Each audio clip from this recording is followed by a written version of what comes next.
Where are we on the spectrum of getting to where AI is making its own autonomous decisions? I think it'll feel more like an increasingly senior coworker. Not one moment it was not autonomous and then one moment it was. As its capabilities go up, maybe right now you can give it a 5-second task without supervision.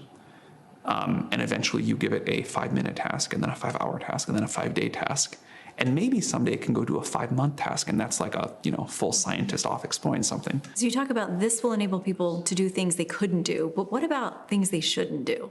How much do you worry about that? Well, I think that's part of building the tools. And there are all sorts of things that you could imagine people using this technology for. ChatGPT. You can imagine cybersecurity incidents with these models where people use them to hack into systems. We try very hard to make sure that you can't use it for some of the obvious negative things you could do with them. You testified on the Hill. You stay in touch with lawmakers. Do you think they're the ones to add the guardrails? Is it up to the developers? No, I think it should be a question for society. Like, it should not be OpenAI gets to decide on its own how ChatGPT or how the technology in general is used or not used. You think Congress needs to legislate those guardrails, the restrictions regulated?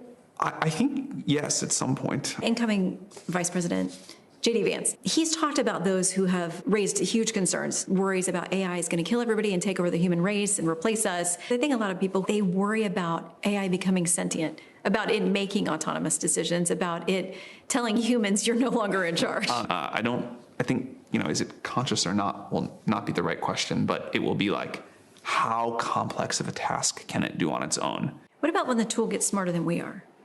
Or the tool decides to take over? Because you seem very calm and chill about the future and optimistic that we are going to be able to handle this responsibly. I think tools, in many senses, are already smarter than we are.